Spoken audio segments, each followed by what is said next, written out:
Hey there, and welcome to the special edition of Boring History, where tonight we'll be diving into one of the most fascinating and surprisingly unsettling corners of the ancient world, the lives of the Egyptian pharaohs.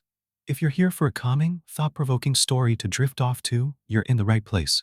But before we journey back a few thousand years, I'd love to hear where you're tuning in from and what time it is for you right now. Drop a comment below and say hi. And if you enjoy relaxing, educational content like this, make sure you hit that subscribe button so you'll never miss an episode. Now then, let's set the stage. Picture this: golden deserts stretching to the horizon, lush river valleys teeming with life, and towering stone temples and tombs that pierce a sky so vividly blue it almost seems unreal. Welcome to ancient Egypt, a civilization that endured for over 3,000 years and left an undeniable mark on human history. At the heart of it all stood the pharaohs, rulers who were considered living gods. They commanded unimaginable wealth and power. But peel back the shimmering gold and royal grandeur, and you'll find a world of obsession, fear, and sometimes deeply disturbing practices that feel almost impossible to comprehend today. Tonight, we'll explore the lives of these divine kings. You get a glimpse inside their palaces, witness the tangled relationships and rivalries that fueled their courts, and confront their fixation on death and the afterlife, a fixation that led to grand tombs, intricate rituals, and yes, even human sacrifice. We'll meet iconic figures like Hatshepsut, Akhenaten, Tutankhamun, and Ramses II. And along the way, we'll uncover the mysteries that modern archaeologists are still trying to solve about these rulers who once believed they could command eternity itself. So, dim your lights. Get comfortable. Let the intrigues of ancient Egypt carry you away on the wings of history. Before we zoom in on the pharaohs themselves, let's first take a broader look at Egyptian civilization at its peak. Spanning roughly from 3100 BC to 30 BCE, ancient Egypt was one of the world's first and longest-lasting complex societies. The kingdom began when King Narmer, or Menes as he's often called, unified the tribes along the fertile Nile Valley into a single state. The river's annual floods created a bounty of rich, black soil that fueled an agricultural revolution, making Egypt the envy of the ancient world. Over time, Egypt's influence grew. The kingdom stretched from the Mediterranean coast deep into Nubia to the south. The pharaoh ruled over a centralized state supported by a sophisticated bureaucracy. The Egyptians pioneered remarkable technologies: ox-drawn plows, advanced irrigation, and even sailboats. They developed one of the earliest writing systems, hieroglyphics, and a highly accurate 365-day calendar based on the Nile's flooding cycle. But perhaps their most breathtaking achievements were their monuments. Think of the Great Pyramids. Massive temple complexes, tombs carved into cliffs. These awe-inspiring feats of engineering weren't just for show, they projected the pharaoh's godlike status and eternal power. And yet, they also revealed something deeper: an obsession with death and the afterlife. For pharaohs, this life was just a brief prelude to eternity, and they would spend colossal amounts of wealth and human effort to ensure their place in the next world. At the center of this civilization were the pharaohs themselves, the living embodiment of the god Horus on earth. A pharaoh wasn't just a political leader. He, or in rare cases, she, was the supreme authority in religion, statecraft, and war. He maintained the cosmic balance known as Ma'at, performing sacred rituals to keep the universe in harmony and to appease the gods. But with such exalted status came incredible burdens. The pharaoh was trapped in a web of rituals, superstitions, and constant expectations. From marrying siblings to preserve royal bloodlines to burying servants and animals with them for the afterlife, their lives were steeped in darkness as much as in light. So as we begin this journey into the personal lives of history's most iconic rulers, brace yourself. The world of the pharaohs was one of beauty, mystery, and at times chilling cruelty. Let's begin with a simple question: what was an ordinary day like for a pharaoh during Egypt's New Kingdom around 1500 BCE? Imagine dawn breaking over the shining limestone walls of the pharaoh's grand palace at Thebes. Inside, the king awakens to the soft sounds of blind musicians playing songs to greet the sun. Barefoot servants glide silently through torchlit halls, carrying trays piled high with delicacies for the royal breakfast. In the palace courtyards, songbirds flutter among flowering trees. Fountains bubble. Tamed baboons and lion cubs lounge lazily in the shade. The pharaoh rises, surrounded by attendants who've already spent an hour preparing him for the day. His head and body are shaved smooth to ward off lice. His eyes are lined with kohl and green malachite to protect against glare and illness. His skin is anointed with fragrant oils. Around his throat and wrists gleam gold and electrum. A magnificent falcon-shaped crown rests on his brow, the symbol of his divine connection to Horus. Now fully adorned, the living god begins his day. First comes a visit to the palace shrine. There, in incense-filled air, the pharaoh kneels before the statues of the gods, Ra, Osiris, and his own deified ancestors. Chanting priests surround him as he offers libations and prayers. Religious duties complete, the king then holds court. Seated on a golden throne, he listens as his vizier reads petitions, reports, and disputes. He alone makes the final decisions, from boundary issues to trade agreements to overseeing construction of grand monuments. Public appearances are carefully orchestrated spectacles designed to awe the population. The pharaoh rides through the streets in a jeweled chariot, scattering gold and grain to the cheering crowds. He performs sacred rituals to dedicate new temples, driving in golden pegs while priests chant blessings. But beneath all this grandeur lies deep superstition. The pharaoh steps into rooms with his right foot first to ward off evil. He eats only with his left hand, keeping the right reserved for communion with the gods. And under no circumstance may his shadow cross a priest or a sacred statue. Such an act could bring disaster upon the entire land. As the sun sinks toward the western horizon, the pharaoh withdraws to his private quarters. There, dancers perform to the sound of harps and lyres.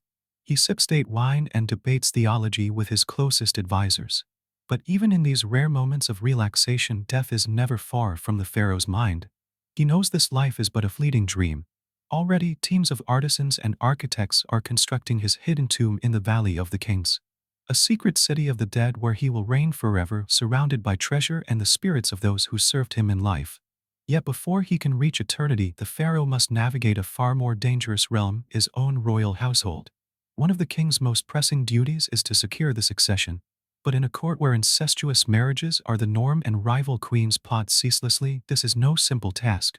The great royal wife may be the king's half-sister, but that doesn't stop her from conspiring to elevate her own son over the king's elder children by lesser wives. Throughout Egyptian history, palace intrigues abounded. Rival queens, feuding princes, assassinations. Every pharaoh had to walk a razor's edge balancing factions while guarding his own life. Consider the story of Hatshepsut. Originally just a regent for her stepson Thutmose, Hatshepsut seized power and ruled as pharaoh in her own right for over 2 decades. She even depicted herself with a ceremonial beard to reinforce her claim. Then there's Akhenaten, the heretic king who attempted to replace Egypt's entire pantheon with a single god, the Aten symbolized by the sun disk. His radical reforms destabilized the kingdom, and after his death, his successors worked feverishly to erase his legacy. And of course, there are the tombs of early pharaohs where archaeologists have found evidence of human sacrifice. Servants, companions, even beloved pets all slaughtered to serve their king in the afterlife. This grim practice eventually gave way to symbolic substitutes like shabdi figurines. But the disturbing belief remained that a pharaoh's divine comfort mattered more than human life. As the centuries passed, Egypt's pharaohs continued to shape the course of history. Ramses II, also known as Ramses the Great, presided over Egypt at the height of its power. His monumental temples and statues still stand today. Cleopatra VII, the last of the pharaohs, played a pivotal role in the political dramas of the ancient Mediterranean. Her charisma and cunning became legendary. And then there's Tutankhamun, the boy king whose dazzling tomb captured the world's imagination when it was discovered in 1922. His iconic golden mask remains one of the most famous images of ancient Egypt. Modern technology has revealed the sobering reality behind such glamour. DNA analysis has shown the genetic deformities that plagued Tut's family. CT scans of his mummy reveal the physical toll of centuries of royal inbreeding. Even so, the pharaoh's luminous legacy continues to inspire awe. From the precision of the pyramids to the artistry of their statues, they left behind wonders that still speak to us across the millennia. And through it all, they remind us of humanity's eternal struggle, the quest for power, the fear of death, and the longing to be remembered. And that's where we'll pause for now. Now, let's shift our focus and step into an even more intimate perspective, the personal, everyday life of a pharaoh at the height of the new kingdom. Picture this: it's dawn in Thebes. The first rays of the sun creep over the limestone walls of the sprawling royal palace. The king's personal quarters come alive with activity long before he stirs. In an ornate limestone washroom nearby, a team of attendants prepares for their god king's awakening. A copper tub is filled with water, fragrant oils, and floating lotus flowers. Bars of natron, a natural salt, are laid out to cleanse the pharaoh's skin. Linen towels are warmed and folded. As the first sounds of music echo softly through the halls, blind musicians playing in the courtyards, the pharaoh awakens. He is gently escorted to the washroom, where attendants delicately bathe him. Every motion is deliberate, every gesture a ritual. They scrub away impurities, dry him with the finest linen, and anoint him with sacred oils. Myrrh, frankincense, cinnamon. Each is believed to have protective, almost magical properties. Kohl is applied around the pharaoh's eyes, not just for aesthetic beauty, but to shield against the sun and ward off infections. Then comes the regalia. The double crown of Upper and Lower Egypt is placed carefully upon his head, a symbol of his unified rule. Around his neck, a broad collar gleams with gold and precious stones. In one hand, he holds the crook, symbolizing his role as shepherd of the Egyptian people. In the other, the flail, a sign of his power to punish enemies of the state. Clothed in fine linen and adorned with these potent symbols, the pharaoh is now ready to face the day, as both a mortal ruler and a living god. But first, religious duties call. Each morning begins with a solemn procession to the temple. The pharaoh makes offerings to the gods: wine, milk, bread, meat, fine linens, incense. Inside the temple's inner sanctum, where only the pharaoh and high priests may enter, the statue of the chief god is revealed. The king prostrates himself before the deity. Prayers are recited, hymns sung, incense burned. The ritual is not mere theater. It is believed that the balance of the entire universe depends upon it.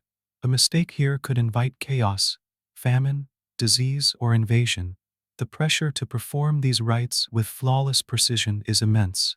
Once his divine duties are fulfilled, the pharaoh turns to governance. In an audience chamber adorned with scenes of victory and divine approval, the king holds court. His vizier, the highest official beneath him, brings forth reports. The Nile's flood levels, crop yields, trade agreements, boundary disputes. Foreign envoys present tribute and seek alliances. Merchants seek permissions. Governors deliver news from distant provinces. Petitioners from among the common people sometimes appear as well, seeking justice, appealing for mercy, asking for decrees to resolve local issues. Though the vizier and other officials manage much of Egypt's vast bureaucracy, the pharaoh's word is final. His judgments are considered the very voice of Ma'at, the cosmic order given human form. But governing such a mighty empire is no easy task. The temptation for absolute power is ever present. Some pharaohs, drunk on their own divinity, imposed brutal taxes and forced labor upon the people, exploiting them to build ever grander monuments. Others became paranoid, ordering purges of anyone suspected of disloyalty. Even family members were not spared.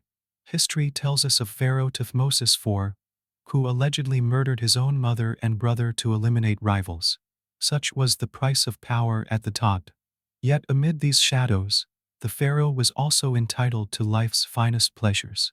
Hunting was a favorite royal pastime, and far more than simple sport. In Egyptian belief, the desert was a realm of chaos, and wild animals symbolized its untamed forces.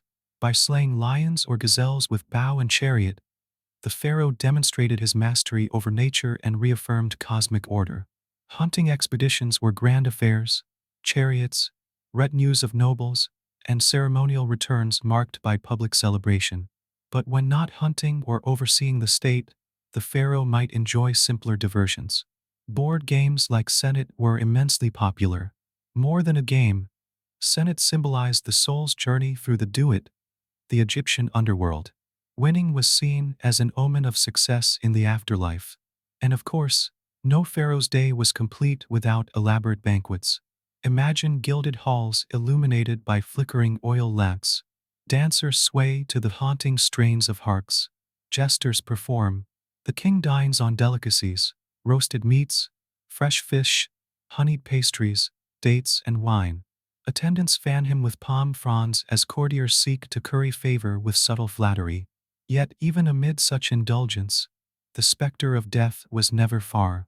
As the sun god Ra sailed westward across the sky, the pharaoh knew that his mortal life, for all its opulence, was fleeting. His greatest concern was not this world, but the next. Which brings us to the pharaoh's obsession with his tomb, the gateway to eternity. From the moment a pharaoh took the throne, preparations for death began in earnest. Tombs were designed, artisans commissioned, priests consulted. In the Valley of the Kings, hidden chambers were carved deep into the earth to shield royal mummies from tomb robbers. The tomb's architecture was rich in symbolism. Hieroglyphic texts, spells, prayers, maps lined the walls, guiding the king's soul through the perilous underworld toward eternal life. And within these tombs, something deeply unsettling occurred, a practice known as retainer sacrifice. In the earliest periods of Egyptian history, entire groups of servants, pets, and even concubines were slaughtered upon the pharaoh's death, buried beside him so they could serve in the afterlife. Archaeologists have found tombs of early kings containing rows of sacrifice servants. One of the most famous examples is the tomb of Pharaoh Jur, with 318 subsidiary burials. Later dynasties abandoned this grisly custom, replacing human victims with Shapti figurines, magical statuettes meant to spring to life and serve the king in eternity. But even with this symbolic shift, the message remained clear. The pharaoh's afterlife comfort outweighed the lives of others. Now, not every pharaoh was remembered as a tyrant. Ramses II, or Ramses the Great, presided over Egypt's golden age. His colossal monuments and triumphant inscriptions tell of military victories, grand temples, and a seemingly boundless reign. Yet even Ramses practiced relentless self-promotion, carving his name over those of earlier kings, reshaping history to magnify his own legacy. And then there is Cleopatra VII, the last pharaoh. Her story is one of intrigue, charisma, and tragic romance. Entangled in the politics of the Mediterranean, she defied Rome until her fateful downfall. Today, no Egyptian ruler has captured the modern imagination quite like Tutankhamun. The boy king, who ruled for just 9 brief years, would have been forgotten were it not for the 1922 discovery of his intact tomb. The treasures found within, the famous golden mask, jeweled thrones, chariots, ignited a worldwide fascination with ancient Egypt that persists to this day. But behind the glittering artifacts lay a sad truth. Modern CT scans and DNA analysis have revealed that Tutankhamun's family suffered from severe inbreeding. Tut himself was frail and likely plagued by multiple genetic disorders. Even the dazzling treasures could not shield him from an early death, a humbling reminder that for all their divine pretensions, the pharaohs remained human after all. Yet their luminous legacy endures. The mathematical precision of the pyramids, the breathtaking art of Nefertiti's bust, the towering colossi of Abu Simbel. For 3,000 years, the pharaohs shaped a civilization unlike any other. And though their deeds were sometimes dark, their wonders continue to inspire awe. Even as we reflect on the costs, the sweat of countless laborers, the blood of sacrificial victims, we cannot help but marvel at what these ancient kings built in their pursuit of immortality. The story of the pharaohs is a story of power and obsession, of the heights of human achievement and the depths of human cruelty. It reminds us that the thirst for eternal life is as old as civilization itself, and that even god-kings must one day face the final truth of mortality. And so, as we gaze upon their enduring monuments, we are left to ponder. Was it worth it? Did the pharaohs, in the end, achieve what they sought? Or are they merely shadows, preserved in stone, whispering to us across the sands of time? As we delve deeper into the story of these divine kings, it becomes clear that their public displays of grandeur masked private worlds fraught with tension, intrigue, and at times, chilling darkness. For all the splendor of their role, the pharaohs lived under constant pressure, not only to maintain cosmic order but also to secure their dynasties through producing heirs. And in the royal court, the struggle to determine who would inherit the double crown was often a blood sport. From the day a pharaoh ascended the throne, securing succession became an urgent and perilous task. The great royal wife, often a half-sister or full sister of the king, was expected to bear the pharaoh's heirs. But in polygamous royal households, where concubines and secondary wives numbered in the dozens or even hundreds, competition was fierce. Each faction within the palace maneuvered to see their son rise to power. The chief queen might be in league with the high priests or a cadre of influential courtiers. But her rivals, whether lesser wives or foreign princesses, often sought their own alliances. These rivalries weren't confined to whispered words in palace corridors. They sometimes erupted into open conspiracy and murder. Take the infamous plot against Ramses III. As an aging ruler with a vast harem, Ramses III found himself the target of an audacious palace coup. His secondary wife, Tai, schemed to have her son Pentar replace the designated crown prince. Ancient court records known as the Harem Conspiracy Papyrus tell of a plot that involved not only palace women but also senior officials and even members of the royal guards. The conspirators used magic spells, poison, and bribery to gain support. Their goal: assassinate the pharaoh during one of the great religious festivals when the royal guard would be thinner. But the plot was uncovered. Though Ramses III was gravely wounded, some suggest his throat was slit, he survived long enough to sentence the conspirators. Tai and many others were executed. Pentar was forced to take his own life in disgrace. Yet this bloody chapter was far from unique. Throughout Egyptian history, the court was a theater of intrigue where alliances shifted like desert sands. Even the great Queen Cleopatra VII, the last of the pharaohs, understood the brutal necessity of eliminating rivals. Historical accounts suggest she had her sister Arsinoe murdered, strangled in the sanctuary of Artemis at Ephesus, to secure her grip on power.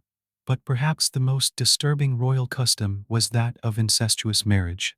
For millennia, the pharaohs perpetuated the belief that their divine blood must remain untainted.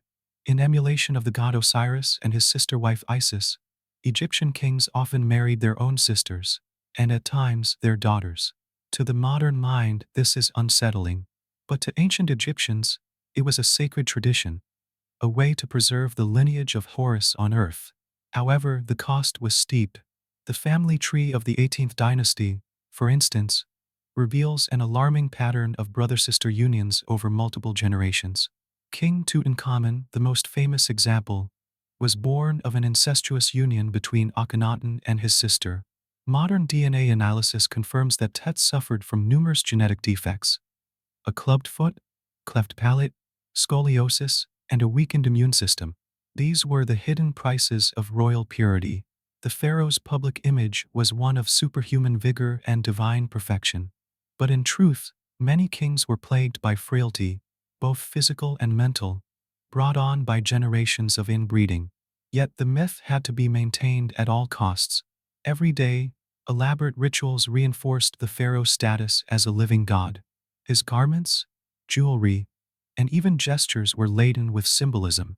Even simple actions such as stepping into a room with the right foot first or avoiding casting a shadow across a priest were governed by ritual codes meant to ward off evil. Meals were taken only after extensive purification rituals. Servants tasted each dish first, testing for poison. The pharaoh ate with his left hand only. The right was reserved for communing with the gods. But the king's role was not confined to temples and councils. Public spectacles played a crucial role in maintaining the monarchy's mystique. Imagine a royal procession through Thebes. The pharaoh rides in a gilded chariot, flanked by lines of priests and soldiers. The streets are strewn with flowers. Crowds bow in reverence as the living god passes. At key moments, the king tosses gold and grain to the people, a carefully calculated gesture designed to secure loyalty. Ritual festivals like the Sed Festival, a jubilee to renew the king's power, were elaborate affairs involving athletic displays, processions, and sacrifices. These events served not only to reaffirm the pharaoh's divine mandate but also to quell dissent and reinforce social hierarchy. Yet, for all their public glory, the pharaohs were never free from the weight of their own mortality. Death obsessed them. Every sunrise reminded the king of Ra's daily cycle and of his own fleeting existence. This obsession shaped every facet of royal life. Pharaohs poured unimaginable wealth into their tombs, seeking to ensure their eternal reign. In early dynasties, this quest for immortality took on grotesque forms. Human sacrifice, known as retainer sacrifice, was practiced to an alarming degree. When a king died, Dozens or even hundreds of servants, soldiers, and courtiers were slain and entombed with him to serve in the afterlife. The tomb of Pharaoh Jur provides chilling evidence. Archaeologists uncovered the remains of 318 sacrificed individuals, arranged in precise rows around the king's burial chamber. Even beloved pets, dogs, cats, baboons were not spared. They too were mummified and laid to rest beside their master.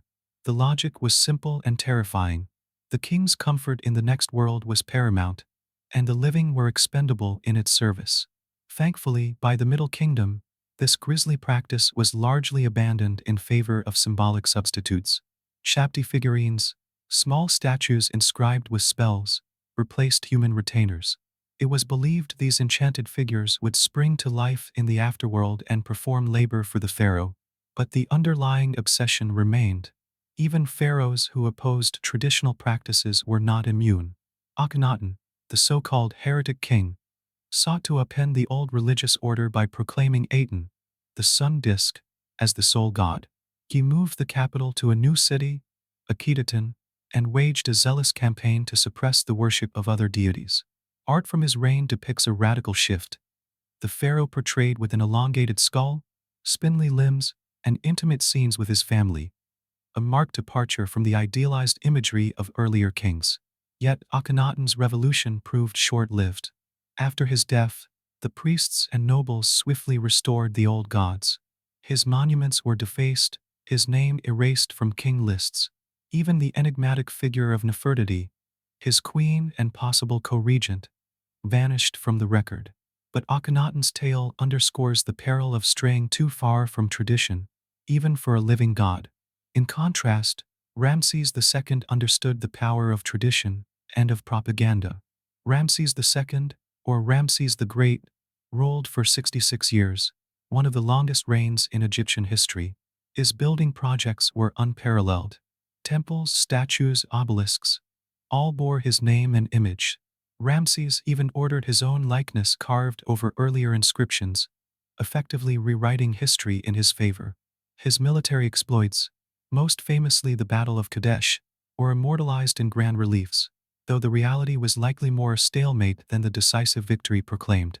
Ramses also fathered over 100 children, ensuring a sprawling royal lineage. Yet behind the public grandeur, even Ramses could not escape the pharaoh's eternal burden. Preparing for death, his tomb in the Valley of the Kings was a masterpiece of funerary architecture. Its walls depicted the pharaoh's journey through the Duat, the underworld, guided by protective deities and sacred spells. But in a final irony, Ramses' mummy was moved and hidden multiple times to protect it from tomb robbers. When modern archaeologists finally unwrapped it, they found an aged man, stooped with arthritis, his face bearing the traces of a life spent in the service of divine kingship. For all his might, Ramses was, in the end, just another mortal, laid to rest in a fragile bundle of linen and resin. And so it was for all the pharaohs. Their tombs, their monuments, their treasures, all built in defiance of death, now stand as silent witnesses to a truth they could never escape. Mortality spares no one, not even god-kings. Yet their legacy endures. The pyramids still pierce the desert sky. The gold death mask of Tutankhamun still captivates millions. The stone colossi of Ramses still command awe. In the story of the pharaohs, we see the full spectrum of human nature. Ambition and arrogance, devotion and cruelty, the yearning for eternity and the inescapable reality of death. And perhaps that is why their tale continues to fascinate us. They were larger than life and yet profoundly human. As we've seen so far, the pharaohs of ancient Egypt were enshrined in a gilded world of divine status and human flaws, of towering ambition and deep insecurity. But beyond their opulent tombs and relentless quest for immortality, the personal lives of these rulers often reflected their most human qualities: ambition, rivalry, love, loss, and an ever-present fear of betrayal. Inside the grand palace complexes, places like the Great Palace at Memphis or the fabled royal residences of Thebes, the day-to-day life of the royal family was a swirling cauldron of intrigue. The pharaoh's household was enormous, sometimes numbering in the thousands. It included not only his primary queen but also numerous secondary wives, concubines, children, courtiers, scribes, bodyguards, and an army of servants. While the public may have revered the pharaoh as a god on earth behind palace walls, he was a mortal man navigating a minefield of rival interests and hidden agendas. Queens, though revered as mother goddesses in their own right, were often locked in fierce competition. The great royal wife, or Neset, was the pharaoh's chief consort and primary partner in religious and state affairs. She carried the highest status among the pharaoh's women and was often portrayed in temple reliefs and royal art. But the secondary wives and concubines were by no means powerless. Many of these women were foreign princesses sent to Egypt to cement diplomatic alliances.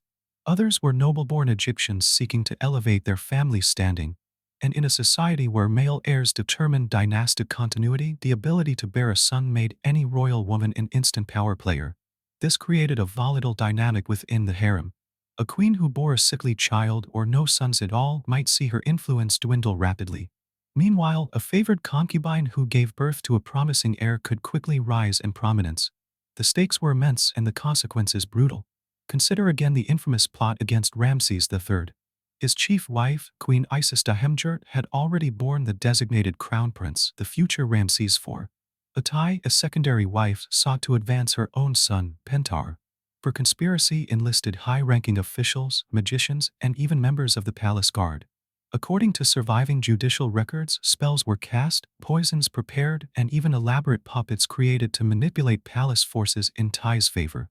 Ultimately, the plot failed, but it remains one of the most vivid examples of the high-stakes intrigue that simmered beneath the surface of royal life. And this was not an isolated case. Throughout Egypt's long history, the royal harem was as much a political battleground as a site of pleasure and procreation. Its rivalries sometimes spilled into outright civil war, succession crises, and purges of potential rivals. But not all palace relationships were built on calculation and ambition. Some pharaohs displayed genuine affection for their queens and children, though these rare glimpses of human warmth often stood in stark contrast to their public personas. Ramses II, for example, held deep affection for his chief queen, Nefertari.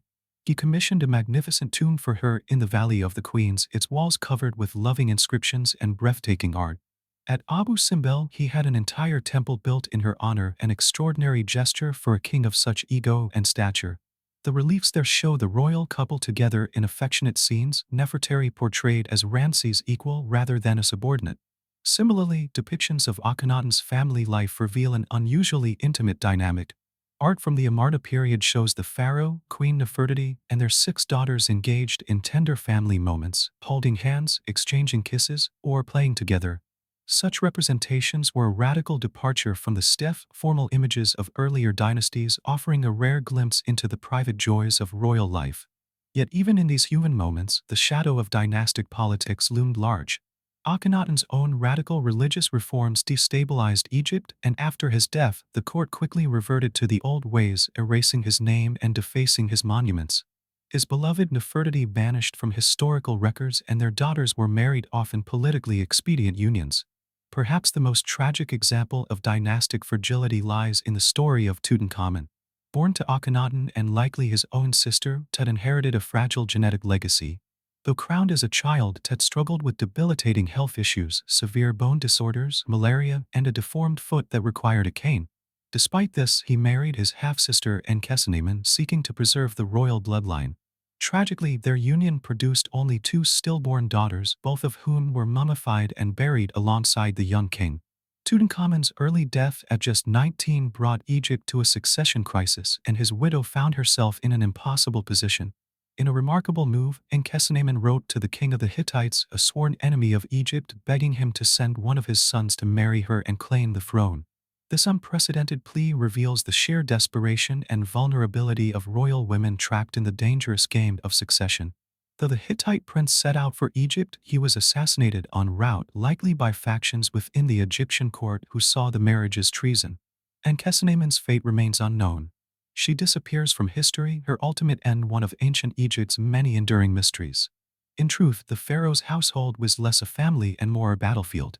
Brothers plotted against brothers. Queens conspired against concubines.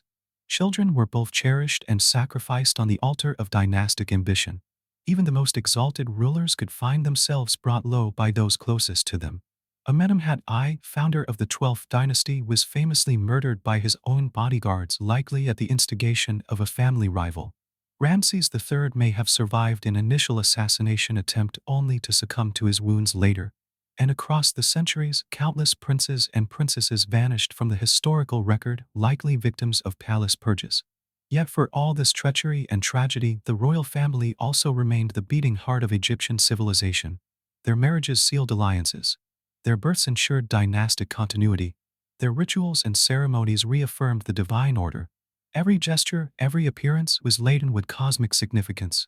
The pharaoh was not merely father to his own children, he was father to the entire nation. He embodied the principle of Ma'at, the balance of the universe. His queens represented the nurturing power of Isis. His sons were the future incarnations of Horus. And in this elaborate spiritual theater, every act of love, loss, rivalry, and betrayal became part of a grand cosmic drama. It is this tension between myth and reality, between the god-king's public perfection and the raw human struggles of his private life, that continues to captivate us. In the gleaming portraits carved in stone, the pharaoh stands serene and eternal. But beneath the surface, his heart beats with all the same hopes, fears, and flaws as any mortal. And perhaps that is why, after more than 3,000 years, we remain drawn to their stories, haunted by the faces of these ancient kings and queens who once dared to dream of eternity. But the pharaoh's role extended far beyond the palace and the tomb. In the public eye, he was a living god charged with maintaining harmony between heaven and earth. In the next part of our journey, we'll explore how the pharaoh embodied this divine role and how his rituals, decrees, and public persona shaped the very fabric of Egyptian society. Stay with us. In the ancient Egyptian worldview, the pharaoh was more than a political leader. He was the linchpin holding the universe together. As the Nisibiti, king of Upper and Lower Egypt, and the living embodiment of the god Horus on earth, the pharaoh's very presence was believed to ensure the continuation of Ma'at, the cosmic order that kept the forces of chaos at bay. Without a strong, devout, and capable ruler, the sun might not rise, the Nile might not flood, and famine or invasion could overtake the land. Every aspect of the pharaoh's daily life was carefully choreographed to project this divine authority. Public ceremonies were not merely displays of power or pageantry. They were sacred acts, designed to reaffirm the delicate balance between humanity, the gods, and the natural world.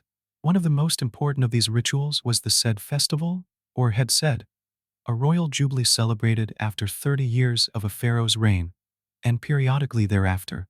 During the Het Sed, the aging king would undergo a symbolic renewal of his divine vigor. He would be carried in a grand procession to the temple, where he would publicly reaffirm his role as the guarantor of Ma'at. Then came the most dramatic moment, a ritual race around a designated course, where the pharaoh demonstrated his continued physical prowess before the watching gods and people. The spectacle wasn't just for show. Egyptians genuinely believed that a faltering or feeble king could imperil the entire nation. By completing the race, the pharaoh proved he still possessed the strength and vitality to maintain the cosmic balance. Of course, not every ruler was physically up to the challenge. In such cases, ritual substitutions or accommodations were sometimes made, but the symbolism remained paramount.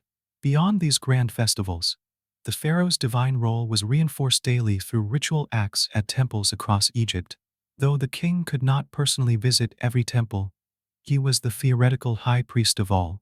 Temple walls depict the pharaoh performing key rites, making offerings of incense, wine, and food to the gods, reciting sacred hymns and prayers, purifying himself in sacred waters before entering the sanctum, presenting statues and amulets crafted to please the deities.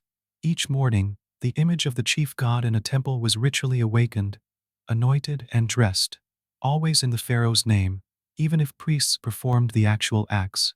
Through this daily cycle of offerings and worship, the pharaoh ensured the god's favor, and, by extension, the well-being of Egypt. In return, the gods were expected to uphold Ma'at and provide bountiful harvests, military victories, and general harmony.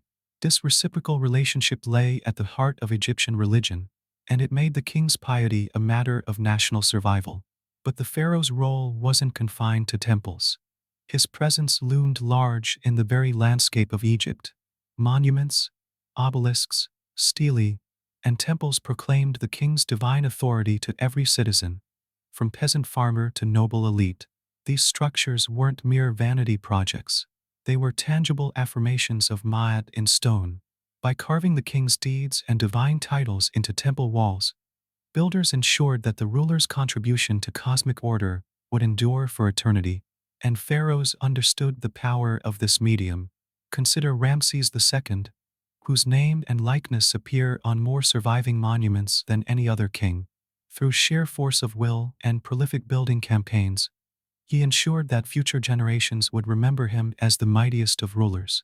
In a world where immortality was the highest aspiration, such a legacy mattered as much as, if not more than, one's tomb. Speaking of tombs, the pharaoh's divine role extended deeply into the afterlife. Egyptians believed that upon death, the king would unite with Osiris, lord of the underworld, while his Ba and Ka, two aspects of the soul, would travel through the heavens to join the sun god Ra in his daily cycle. To prepare for this journey, every pharaoh invested vast resources in elaborate burial preparations. From the earliest pyramid texts to the richly decorated tombs of the New Kingdom, Egypt's funerary art reflects an intense concern with the afterlife.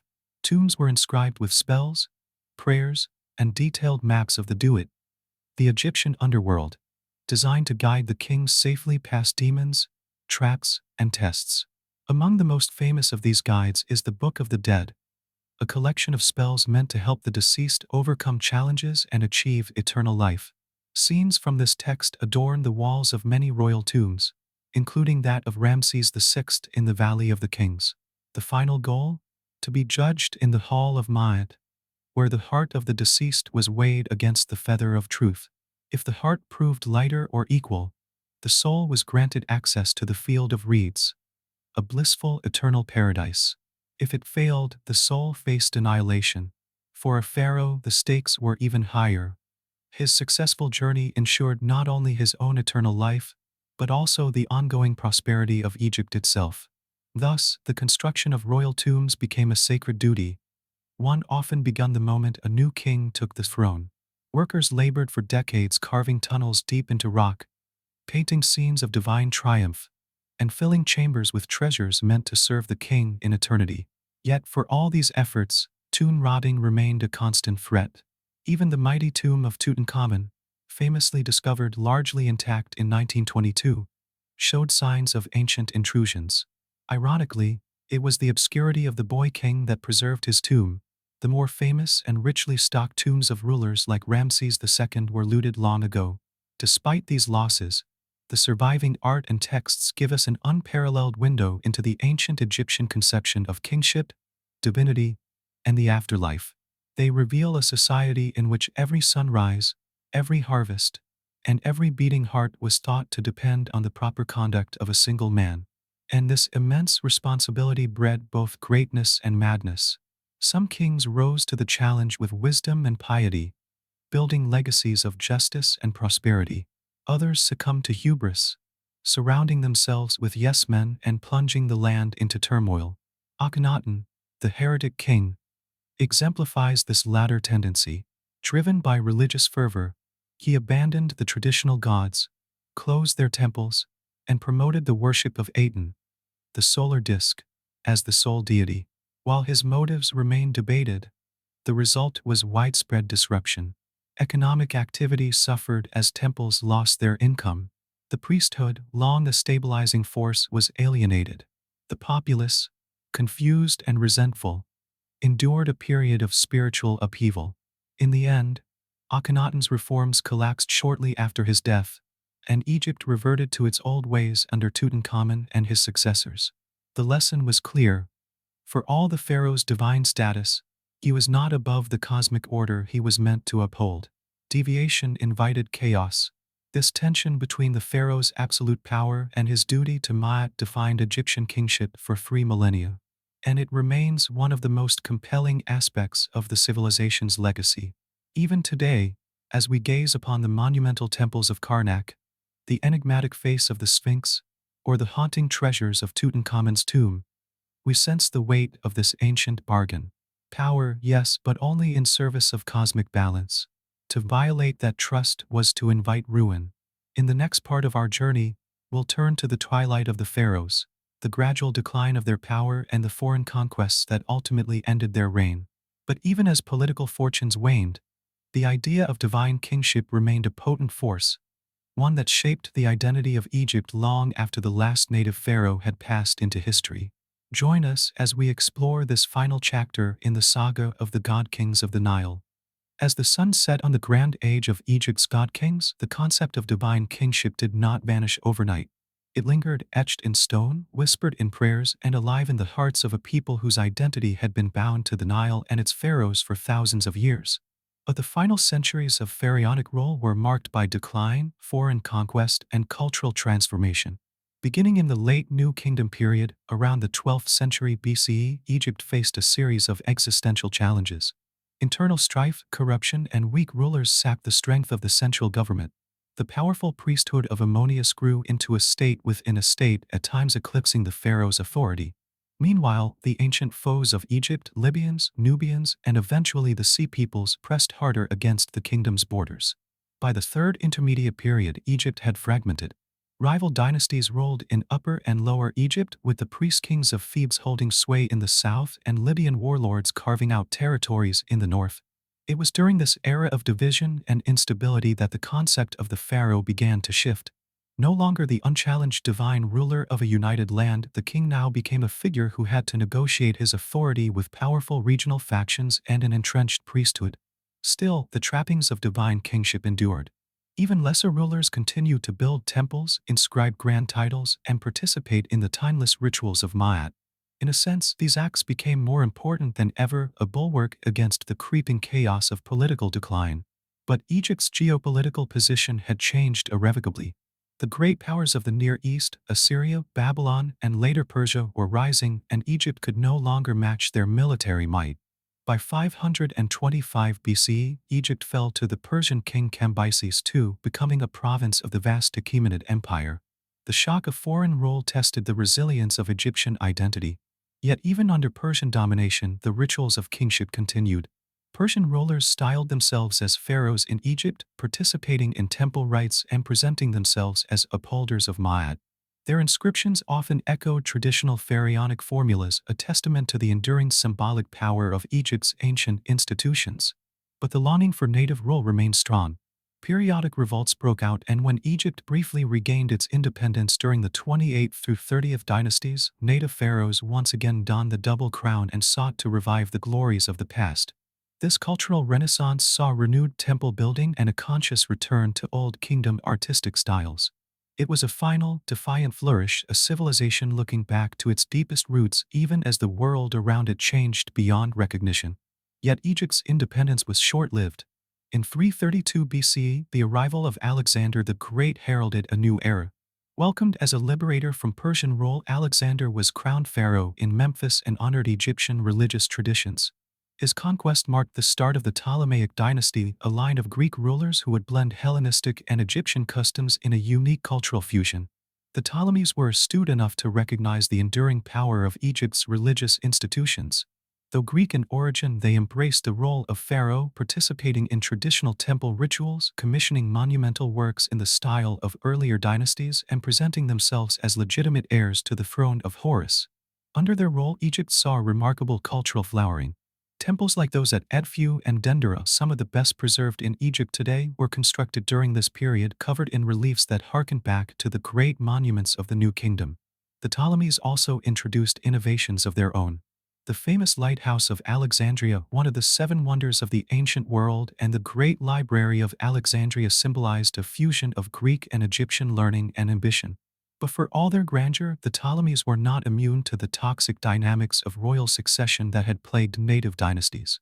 The family became infamous for its internecine violence and incestuous marriages, an extreme continuation of the ancient practice of royal sibling unions. Cleopatra VII, the last and most famous of the Ptolemaic pharaohs, exemplified this volatile legacy. A brilliant ruler and shrewd politician, she deftly navigated the treacherous politics of the late Hellenistic world. Fluent in Egyptian, unlike many of her Ptolemaic predecessors, Cleopatra embraced her role as pharaoh with genuine devotion. She was portrayed in traditional Egyptian garb in temple reliefs, participated in ancient rituals, and cultivated the loyalty of the Egyptian priesthood. But her fate, like that of Egypt itself, was ultimately sealed by the rising power of Rome. After the defeat of her forces at the Battle of Actium and the suicides of both Cleopatra and Mark Antony in 30 BCE, Egypt became a province of the Roman Empire. With this conquest, the line of pharaohs stretching back over 3 millennia came to an end.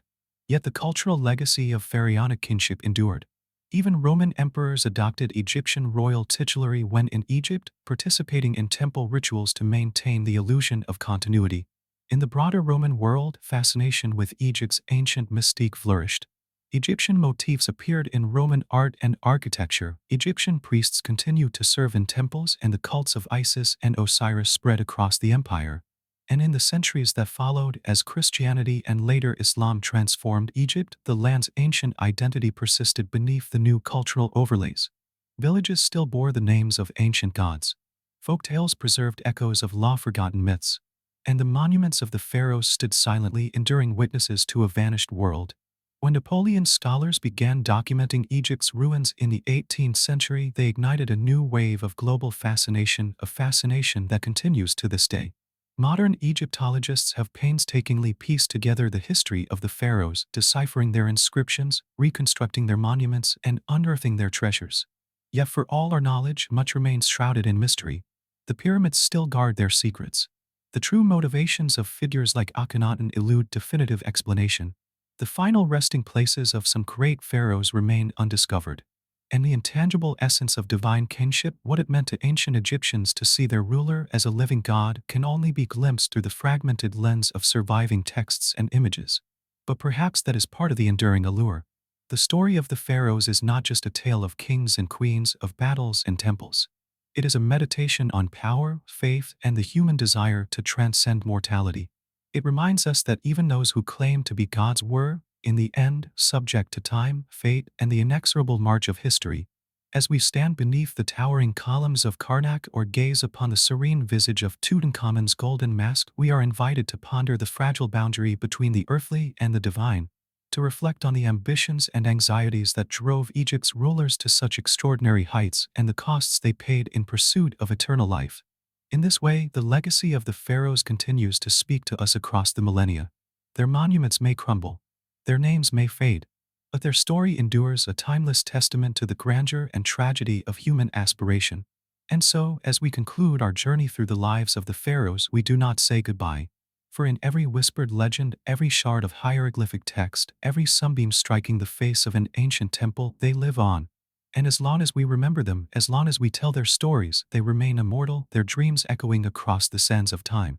Thank you for joining us on this exploration of Egypt's god-kings. May the lessons of their triumphs and their follies illuminate our own path through the ages. And may we, like them, strive to leave a legacy worthy of remembrance. As the sun dips behind the distant horizon of the Nile, casting long shadows across the ancient stones, we find ourselves at the final leg of this remarkable journey through the lives of the pharaohs. We have traveled through the grand sweep of Egyptian history, from the mighty builders of the Old Kingdom pyramids to the golden rulers of the New Kingdom, from the heretic King Akhenaten to the enigmatic Cleopatra VII. And with each chapter, a richer and more nuanced picture of these extraordinary rulers has emerged. But perhaps now, at the close of our tale, it is worth stepping back to consider a deeper question.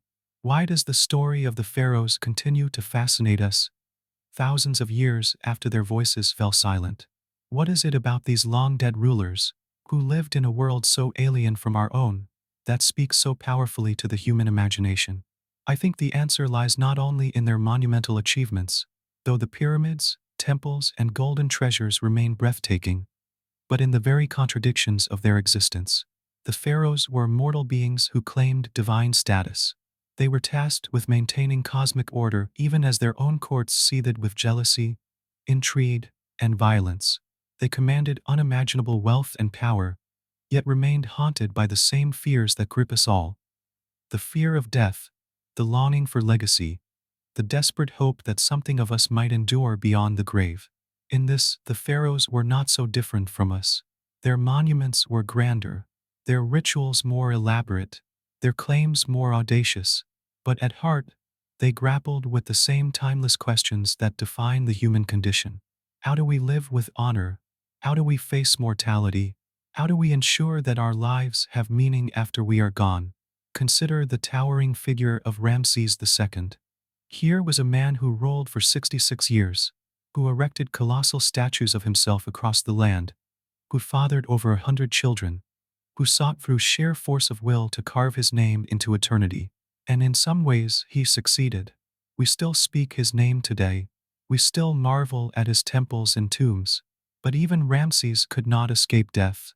His mummified body, once prepared with such care, was moved and hidden by priests to protect it from tomb robbers.